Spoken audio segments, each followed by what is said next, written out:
Y ya le damos la bienvenida, basta de preámbulos. Bienvenido, doctor Abel Cornejo, ¿cómo le va? El gusto de estar con ustedes, como siempre. Y muy sorprendido con el temita musical que estamos, ¿eh? Pum para arriba. Sí, bastante. Es que es jueves. Es jueves, sí, hay que levantar Muy un bien. poco. Jueves, se viene fin de largo.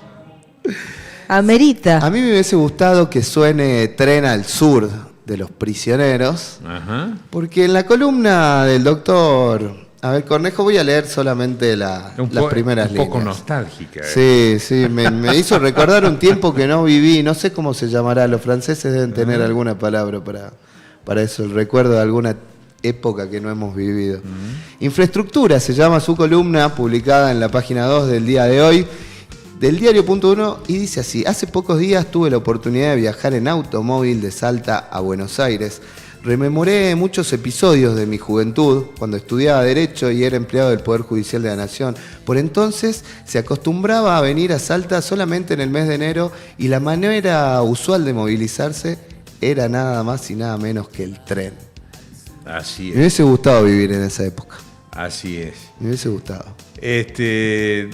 Bueno, se me vino a la cabeza, yo tenía un compromiso social en Buenos Aires y otro familiar, porque un hijo mío que había estado viviendo en Estados Unidos, que no quiere vivir en Buenos Aires, se volvió a vivir a Salta. Entonces había que irlo a ayudar en la mudanza.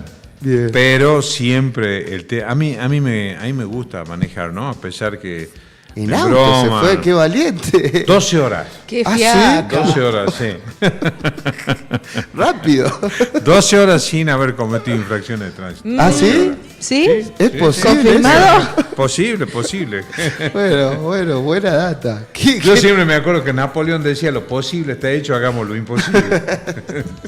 Mayo francés, después lo copia. Claro, fuimos y volvimos en auto, y ahí empecé a rememorar todo este tipo de cosas, muy agradables, por cierto, esos recuerdos, y muy preocupados por otro, porque cuando pase la temporada de lluvia, no sé qué vamos a hacer, ¿no? Honestamente. ¿Por qué? Y bueno, porque el estado de las rutas, hay algunas, se ve de todo ahí, se ven tramos buenos, Sí. tramos que son un desastre, puentes que se cayeron sobre la ruta 34, ahí en Santiago, ya entrando a Santiago del Estero. ¿No hizo contenido, Doc? ¿Eh? ¿No hizo contenido mientras filmó iba ahí. viendo? Me acordé de ustedes, pero iba en rol así de buenito, no. Ah, Estaba inspirándose, digamos. diría Charlie, no say more. Nostálgico. Así, Say no more. nostálgico, ¿no?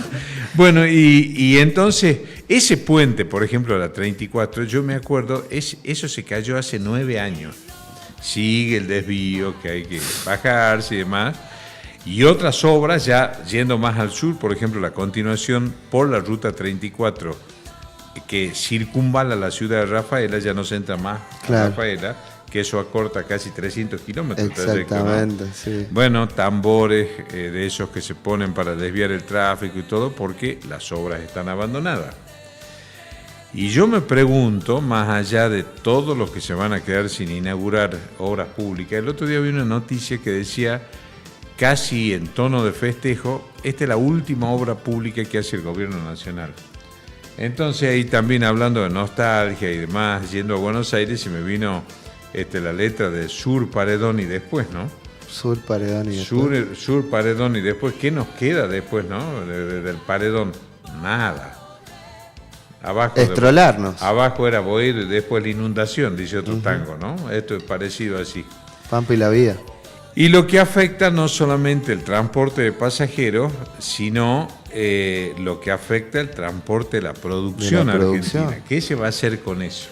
Ahí comprobé una gran falacia. Ahora estoy abocado a la lectura de la filosofía de la mente, entonces con la falacia ando así, ¿no? Anda fino. Fino con la falacia. Y claro, ¿qué pasa si les transferimos a las provincias eso? ¿Puede una provincia afrontar? Yo diría que tal vez la provincia de Buenos Aires, tal vez Córdoba y Mendoza. Santa Fe sé que no, porque Santa Fe son dos, ¿no?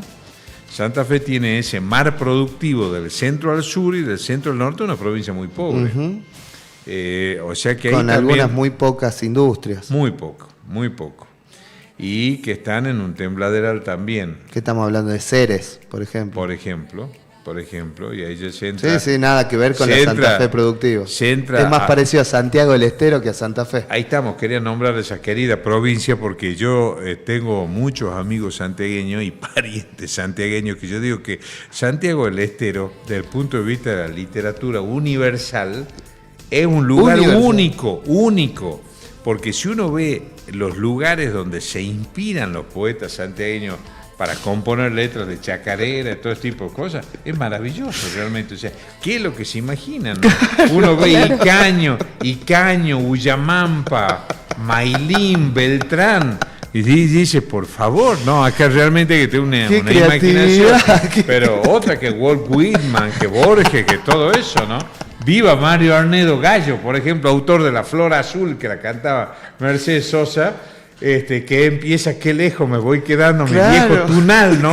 Claro, porque ¿qué se puede encontrar en medio de esos tunas salitrales?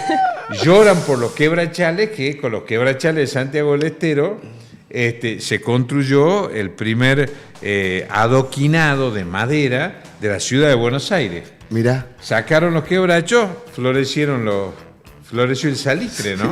Y bueno, sin embargo, los poetas santiagueños ahí están. Ahí está bárbaro. Peteco, todo ello, que son una maravilla. La verdad que Dávalo la tuvo más fácil acá. No, bueno, ese es un privilegiado, digamos. Dávalo tenía. ¿Quién no podría inspirarse en paisaje, dicho sin ningún tipo de soberbia? Porque eso es patrimonio de la humanidad, Claro. los paisajes de Salta. Pero el paisaje de Salta, hasta los hilitos de agua son poéticos. Claro. Uno ve un charquito ahí que después que llovió está verde y con algunos sapos acalambrados de sed también, ¿no? No es que vamos a encontrar grandes cosas, ni mucho menos. Y eso también me trajo a la cabeza el tema de la infraestructura, porque, por ejemplo, uno de los proyectos que tiene o tenía, no sé cómo se conjugará ese verbo en este momento, el gobernador de Santiago del Estero, es que junto con Salta, primero se trató en el gobierno anterior, después ahora con el gobierno actual, de hacer que la Ruta 34 sea una autopista que vaya desde el cruce con la Banda hasta Rosario de la Frontera.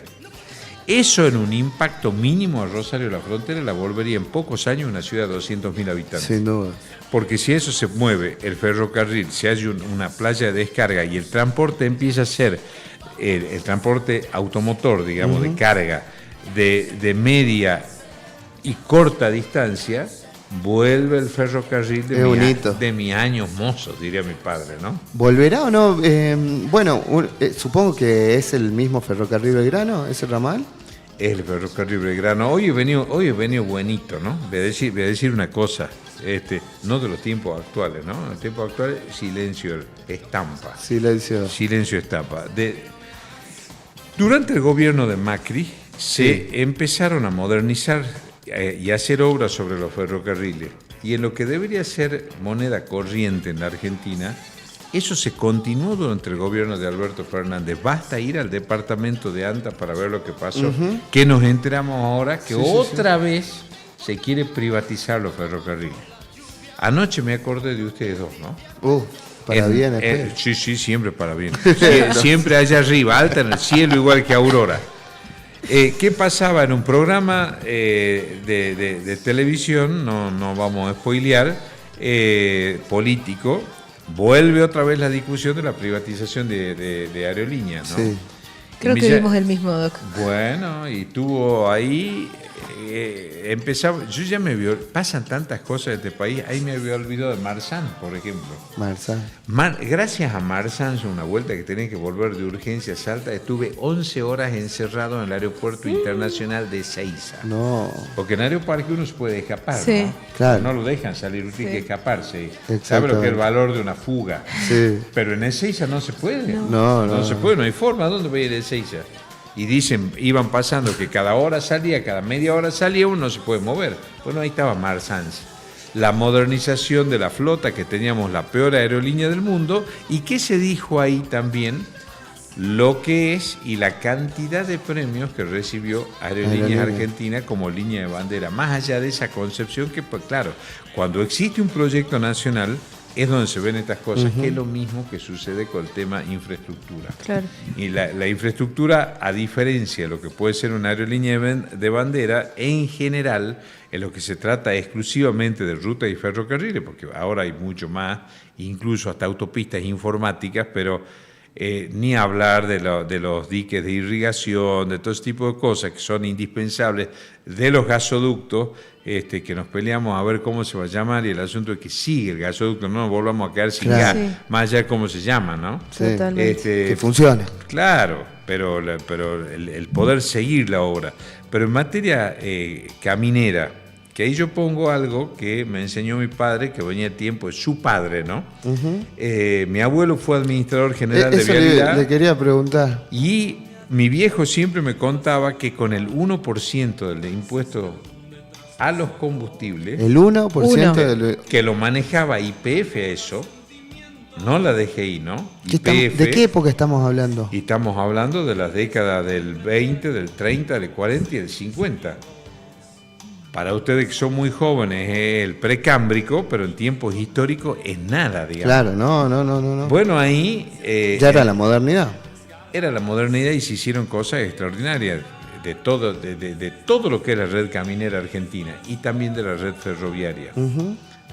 Ahí empezó el gran debate, si había que privatizar los ferrocarriles, una gran discusión ideológica que hubo en su momento, pero la cuestión es que allí donde dejó de pasar el tren, se perdió el desarrollo, se murieron pueblos y se murieron las fuentes de trabajo, porque en cualquier estación de ferrocarril, nosotros estábamos apelando un poco al humor con los poetas santiagueños, pero todos esos pueblitos que yo nombré tenían su estación de ferrocarril. Entonces, eso ya mejora cualquier cosa. Pero por supuesto, a nivel dignidad humana, una estación de ferrocarril que traía electricidad, agua corriente, posibilidad de apertura de un comercio, por mínimo que sea, vendedores ambulantes. Traía los diarios. Traía los diarios. Traía los diarios al pueblo. Traía el progreso. El ferrocarril es la máquina del progreso. Es la máquina del progreso. En todas partes y del sigue mundo. Siendo, ¿no? Eso. Sigue siendo. Pero miremosla a la Argentina.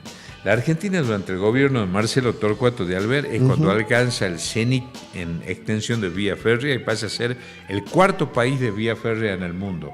Eso no es como el presidente que dice fuimos primera potencia del mundo, nunca lo fuimos. No hacía falta tampoco, porque nosotros tenemos la virtud de no ser imperialistas. Claro. Pero contar en el cuarto o quinto lugar estábamos muy bien, ¿no? Y con la extensión de vía férrea que tenía este país, se construyó un monumento ferroviario como el Guaytiquina, que sigue siendo el tren sin cremallera más alto del mundo, construido entre las décadas del 20 y del 30 del siglo pasado. El Guaytiquina no es el del tren a las nubes. Es del tren a las nubes, claro. Porque la otra vez contaba acá, en esta misma mesa, lo contó el vicegobernador Antonio Marocco, que fue una obra que empezó Irigoyen, se interrumpió y después la culminó Perón. Se termina en el gobierno de Perón. ¿Por qué hace Irigoyen el Guaytiquina? Porque Irigoyen es casi el padre, le saquemos el casi, el padre de la industria nacional argentina, el padre de la petroquímica, de la siderurgia, tuvo colaboradores como Mosconi, como Sabio, Alvear los continúa, ¿no? Más allá que había diferencias políticas entre ellos y eran del mismo partido, había una visión distinta de la Argentina. Aún así había cosas que no se tocaban. Por supuesto. Alvear quizás más liberal que Irigoyen. Joaquín Castellano, de quien yo soy descendiente, que estuvo enfrentado a muerte con Irigoyen y lo intervino, que era uno de los propulsores principales del Guaytiquina, siempre le reconoció a Irigoyen que el Guaytiquina no es que, como dicen algunos, un acto de soberanía. El tren, por cierto, que es un acto de soberanía, pero es mucho más que eso. Era tener una visión de futuro casi 100 años antes. Pero además material, es concreto, digamos, te genera progreso, te genera intercambio comercial, salida al Pacífico. De haberse seguido la política ferroviaria que se pensó cuando se construye el ferrocarril Guaitiquina, hoy sería una salida extraordinaria hacia el Pacífico que todos los países de la región la miran, y es el único ferrocarril que, además del corredor bioceánico, nosotros teníamos esa salida para sacar nuestra producción. Y ahí quedó. No estaba hecho para tren de paseo eso, ¿no? Claro. Eso era para transporte de pasajeros, una forma de integrarnos, y la Argentina con salida bioceánica. O sea, eso es tener una mirada nacional, un proyecto nacional de país. Esas son las cosas. No son cosas líricas, son cosas que cuando se han hecho, el Guaitiquina hay que ver, además, por ser la obra tan monumental como fue, la cantidad de fuentes de trabajo y todo lo que fue generando, ¿no? Y ahí hay una anécdota familiar también, a propósito del nombre de mi abuelo. Sí. ¿Cómo se llamaba su abuelo? Abel Cornejo también. Abel Cornejo también. Desde ahí venimos. Homónimo. Abel Cornejo era muy amigo de Juan Carlos Dávalos, ¿no? Uno radical, el otro conservador. Mi abuelo era ferviente radical irigoyenista, Juan Carlos Dávalos el poeta, un gran conservador, muy amigo entre sí. Organizaron un viaje en Forte, ¿no? Antes de que se empiece a hacer el camino a Chile y antes que se empiece a construir el ferrocarril, hay un desfasaje grande de edad entre mi abuelo y mi padre, y entre mi padre y yo. Ahí nos comimos una generación y media, ¿no? Yeah. Pero resulta que fueron por la Quebrada del Toro, después por unos arenales espantosos, y los reciben, están con chambergo, moño, elegantísimo, y cubiertos de polvo así. Una delegación, eran 5 Forte. Se le calentaba el radiador, le pasaron cuanta cosa. Una aventura. Juan Carlos Dávalos, es maravilloso eso, ¿no? Lo recibieron con un arco de palmas en la entrada de Antofagasta, y esos son los precursores, porque había, desde la civilidad, más allá de los partidos políticos, había una suerte de asociación propulsora e impulsora del Guaitiquina. Claro. Donde se reunía un ingeniero civil con un poeta como Juan Carlos Dávalos. Pero Juan Carlos Dávalos, más allá de poeta, era una persona de una inteligencia y una mirada superior, ¿no? De avanzada. Fue un enorme impulsor de eso también. Nos quedamos con el dato a medias.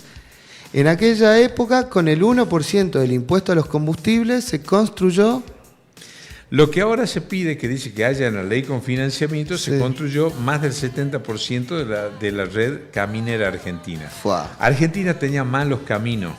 Hay un estudio que incluso después lo toma el ingeniero Laura en los 90, que nadie lo escuchó, un sabio, ¿no? Guillermo Laura, tenía un plan nacional de autopistas, porque la Argentina, de norte a sur, prácticamente no tiene accidentes geográficos. Eso es otro caso único en el mundo. Claro. O sea, si se hacía desde Río Gallegos a La Quiaca, está el famoso disco de León Gieco, de Ushuaia a La Quiaca, pero para Ushuaia ya hay que navegar, digamos. Claro. Pero de Río Gallegos a La Quiaca se podría haber hecho una autopista troncal con autopistas derivadas, y lo que hubiese significado eso para el país. ¿Qué decía Guillermo Laura? Ya hay antecedentes. Por ejemplo, el trazado definitivo de la avenida General Paz, que hoy es la que circunvala la ciudad de Buenos Aires, se hizo con el 1% de los combustibles. Mirá. O sea que de ese impuesto no se tocaba y partía para obra pública caminera en concreto. Y administraban YPF y Vialidad Nacional. ¿Qué tiempo aquello, no? ¿Qué importancia? No había tercerización. Era todo con empleo. No he venido con el bate de béisbol para meter palo, ¿no? No. Pero, claro, porque ¿qué es lo que pasaba? Después, incluso cuando yo era joven, reparticiones públicas salteñas, una ejemplar que nunca entendí esa privatización, Administración General de Aguas de Salta, para los que me están escuchando y sean memoriosos, era Agas. Todavía hay alguna boca tormenta con eso. Todavía existen boca de tormenta con A. Quiere decir que estaba bien hecho. Estaba bien hecho. Agas tenía operarios y tenía jefe de obras, era un cargo jerárquico abajo del administrador, el jefe de obras, es decir, que el propio Estado provincial era el constructor. La Secretaría de Obras Públicas de la provincia, la Secretaría de Obras Públicas de la municipalidad. Este concepto de la tercerización... Incluso se hacía, vivienda. con personal propio. Pero por supuesto. Se han construido edificios con personal provincial, de la provincia de Salta. El lunes festejamos el Día de la Soberanía Nacional por la vuelta de obligado y acabamos de festejar el Día de la Tradición en homenaje a ese monumental José Hernández que escribió el Martín Fierro. Pero el Martín Fierro tiene dos partes, ¿no? Es la mejor radiografía de la Argentina.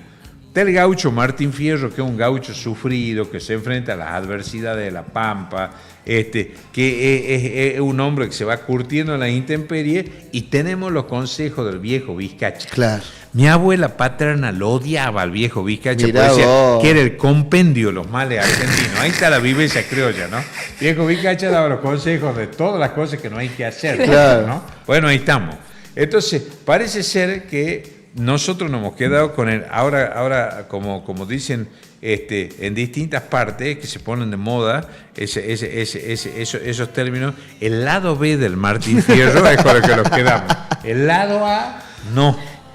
El lado A era el sacrificio para buscar la unión nacional de un gaucho que andaba por las pampas soportando las distintas inclemencias del tiempo y de la vida, digamos. Del tiempo y de la el vida y viejo de de la la sociedad. Vizcacha era ese viejo carrujo, pícaro, ¿no? Que una vuelta y me Viejo hizo gracia. tabero.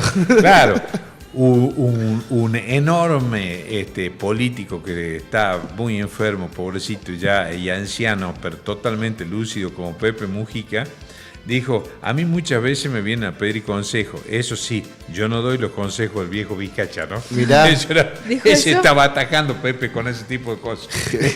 Él da los consejos de lo que sale la vida del Martín Fierro, ¿no?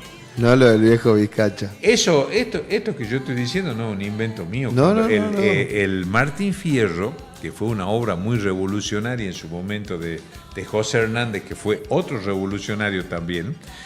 Claro, José Hernández toma las vivencias de lo que en ese entonces no era el campo, sino que llamaba la pampa, que era algo infinito, era una cosmovisión infinita. No terminaba La llanura nunca. infinita. La llanura infinita. Nunca terminaba la pampa. En medio de eso aparece la figura de Martín Fierro como una caracterización sociológica, si se quiere, espectacular. Pero ya advierte también José Hernández. ¿Un Quijote criollo?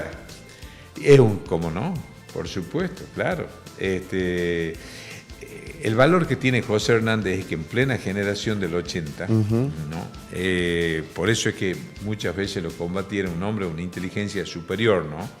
Más allá de que la belleza de lo que De son la los versos. sensibilidad artística, claro. Pero ¿qué pasa? Él tiene la honestidad intelectual de describir todo, de describir Martín Fierro y de describir el viejo Vizcacha. Pero ¿qué describe fundamentalmente José Hernández? Que eso es lo que más molestó. El pueblo argentino que en ese momento era ignorado. ¿Por qué? Porque con todo lo que yo lo admiro a Sarmiento cuando escribe Civilización y Barbarie, José Hernández era federal, ¿no? Esa era la barbarie, el gaucho. Claro.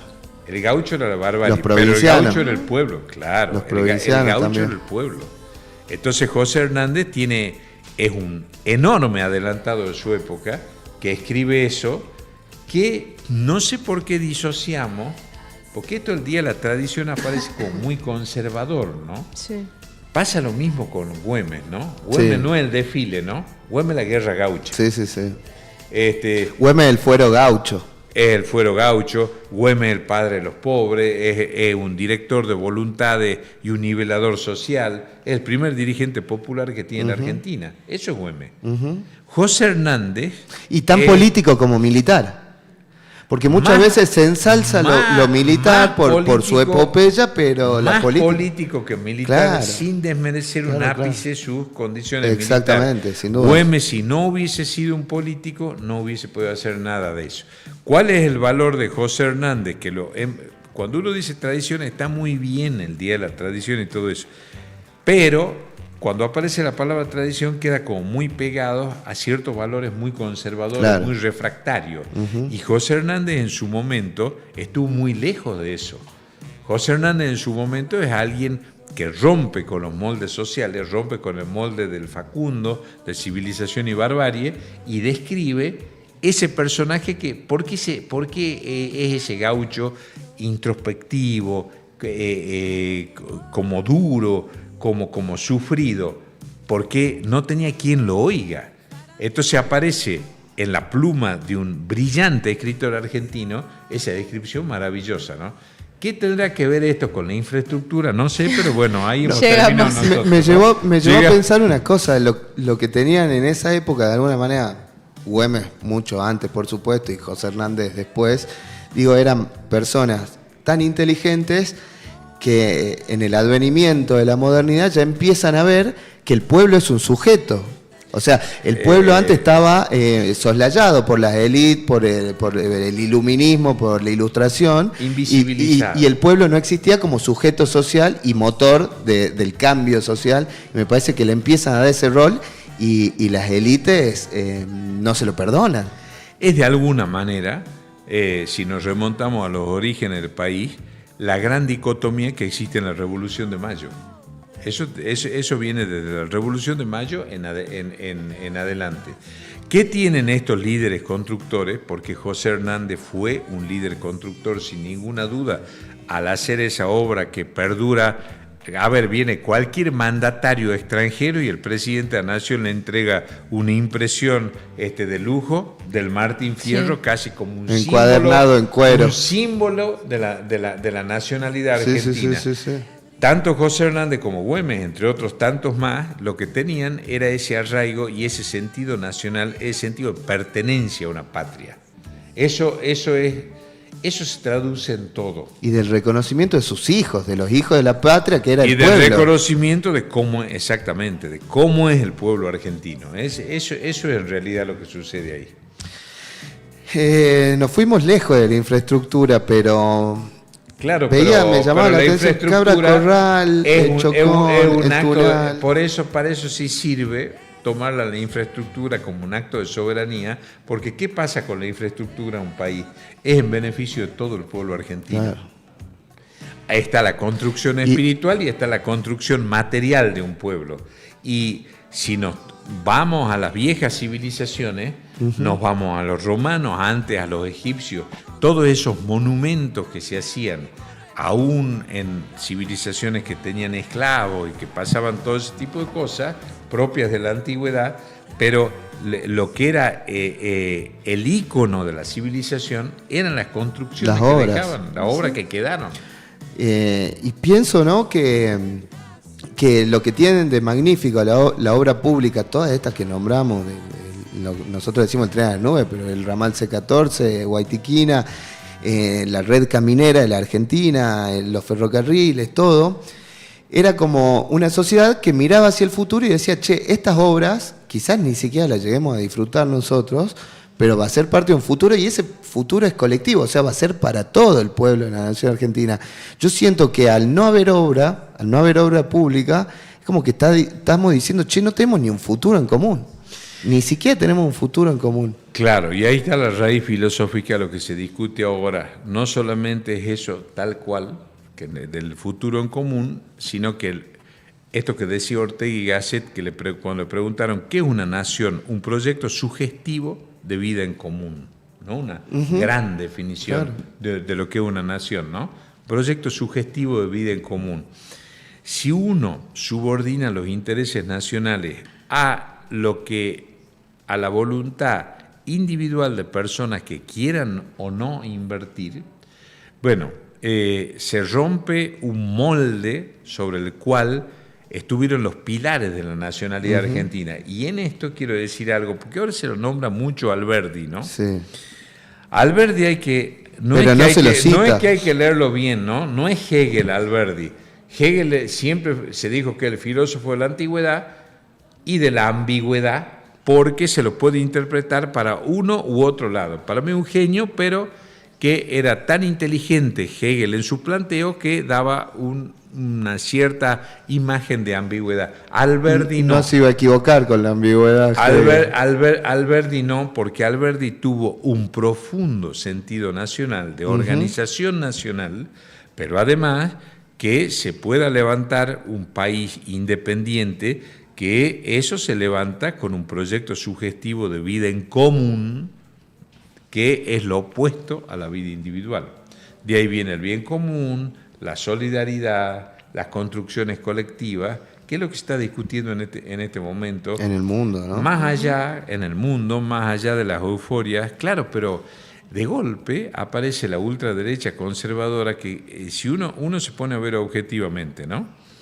¿Qué tendrá que ver el ideario de Trump con el de Milei, por ejemplo? Nadie sabe. Claro. Más que los dos están ubicados en un plano ideológico que a lo mejor, si Trump viviese en la Argentina, no sé si estaría tan de acuerdo con el gobierno actual. No creo.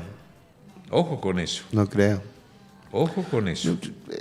Yo creo que está cada vez un poco más claro y espero que para la sociedad también, de que lo que comparten es una posición política o una forma de ver el mundo desde lo cultural, quizás desde lo social. Son conservadores o tradicionalistas en el aspecto civil. Y además en lo porque, económico son diferentes. Claro, lo que pasa es que ahora en lo que se dice que existe esta batalla cultural, que de alguna manera es un vaciamiento de todos los valores nacionales. Está muy bien que se quiera ordenar la economía. Ahora, no en el afán de ordenar la economía, no hagamos extensivo la destrucción integral de lo que es el sentido de la nacionalidad. Claro. Ahí a mí me encuentran fácilmente, pero yo soy nacionalista ultranza. Sí, ¿no? sí. En el buen sentido del término, porque bueno, yo creo que le debo todo a mi país, absolutamente todo. Entonces, a partir de eso, no quiero otra. Yo me sigo emocionando cuando canto el himno, cuando veo que los niños y las niñitas que empiezan en los primeros grados del aula cantan Aurora, la tengo a la bandera argentina en el corazón. Todos esos valores, a mí no me parecen, lejos de ser malos, es lo que nos hacen profundamente argentinos. Y junto con eso yo valoro enormemente el esfuerzo de nuestros mayores, de quienes creyeron en la nación argentina, para, como dice esa letra del himno que me parece increíble que se la haya suprimido, que se levanta a la faz de la tierra una nueva y gloriosa nación. Eso es casi una definición de lo que tiene que ser una nación joven y nueva, fundamentalmente soberana e independiente, que tiene determinados valores donde puede existir y convivir, pueden, en plural, el libre comercio y la iniciativa privada, con un Estado que acuda para todos esos lugares donde a la iniciativa privada no es que no le conviene, sino que directamente no le interesa. Porque una cosa son los negocios, otra cosa es la construcción del Estado. Son dos cosas distintas. Veía que también hace una cita de Cinema Paradiso, gran película, clásico. Es que la nostalgia me lleva a eso. Es que no, y la comparto. Y a mí, ¿sabe a dónde también me lleva la nostalgia? A sentir, esto ya no es una pregunta, sino una apreciación que se la comparto, a sentir que nuestra generación va a estar muy lejos y en deuda y muy por debajo de las aspiraciones de las generaciones que nos precedieron. Claro. Y eso me aflige un montón. Digo, mirá todo lo que hicieron cuando digo el tren, el dique, el tunal, las provincias, el desarrollo nacional, la industria. Digo, y nosotros no hicimos nada. Todas obras que están en uso hoy, ¿no? Todas. Y Cinema Paradiso trae otra cosa más allá de la nostalgia, ¿no? A mí me hace acordar, yo vivía cerca del cine San Francisco, entonces daban 3 funciones ahí, seguramente nuestros padres, nuestros abuelos nos metían ahí adentro para que les dejemos un domingo en paz. Sí. ¿No? Era un domingo en paz, pero había también todo un sentido de pertenencia, un sentido de cultura barrial, si se quiere, de confraternización, de la amistad, cosas que se han ido perdiendo. No hago un juicio de valor con eso, salvo en una cosa: la sociedad de consumo, y si no, hay que leer a otro grande, un libro que se llama La caverna de José Saramago. Ahí sí vamos a espolear, porque ese es un alfarero que resiste en contra de un shopping, nada menos, ¿no? Un héroe, ¿no? Con la pluma de Saramago. Claro. Esto es un poco parecido. La sociedad de consumo, de algún modo, arrasó con distintas buenas prácticas que habían Y que a Cinema Paradiso no sé cuántas veces la vi, siempre me pasa que termino con un nudo en la garganta. Sí, es terrible. Siempre. Es terrible. Claro. Y vos Es sabés lo terrible. que viene, sí, ahí viene la lágrima. No, pero además ya Sí, de era- chiquito empezaba o sea, a sufrir. tiene no es solamente un altísimo significado emotivo, sino cuántos nos vemos involucrados, Obvio. ¿no? Ahí. Es como que estamos dentro de la pantalla, ¿no? Ahí pasó con ¿Qué dos vida películas, queremos ¿no? también? Te lleva el Sí, dilema. claro. ¿Qué vida querés? Una vida que si se quiere mucho más austera, pero totalmente profunda y cómo se conformaban con mucho menos cosas, ¿no? También no es un Se tema me viene a menor, la ¿no? cabeza Pepe Mujica cuando decía, estamos discutiendo de hacer la jornada laboral de menos horas, que sea un día menos a la semana, que haya que trabajar, pero yo tengo miedo de qué va a hacer la gente, va a salir a buscar 2 laburos porque va a tener más tiempo. Claro. En vez de disfrutar el tiempo que habrá ganado para así salir a buscar otro laburo para tener más plata y para comprar más cosas. Cuando tengan tiempo, que nada tiene que ver el argumento con Cinema Paradiso, pero sí con algo que pasó al principio de la Guerra Civil Española con una actuación sobresaliente de Fernán Gómez, vean La lengua de las mariposas. Fantástica. La Siempre. lengua de las mariposas. Sí, La lengua de las mariposas con Fernán Gómez. Eso es, no puedo darle el argumento porque quiero que la vean, Bueno. pero es como que son primas hermanas, no tiene nada que ver una con otra, ¿no? Una italiana, otra española, nuestros ancestros, digamos.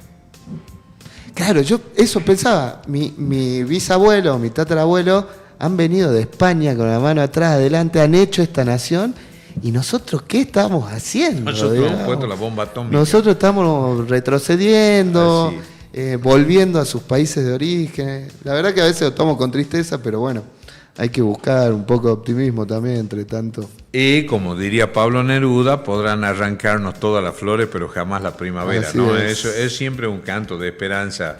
Lo importante es tener presente y ser consciente de todas estas cosas para ver que no hay pensamiento único en esto, sino que hay determinados valores que se traducen en la construcción de la infraestructura nacional, en el por qué y en el para qué se hizo esa infraestructura. Eso es muy importante ver. Gracias, Y todavía Doc. existe, como decimos, ahí están. Ahí estamos. estamos. Todavía Pueden lo encontrarla. usufructamos. Acá la ven. Página 2, como siempre. Infraestructura. Buscan el diario papel, en los kioscos y diarios de revistas de la ciudad. Y si no, también está disponible en la web. Yo siempre la tengo de la mano en la web porque leo mejor. Diario.1.ar. La columna semanal del doctor Abel Cornejo.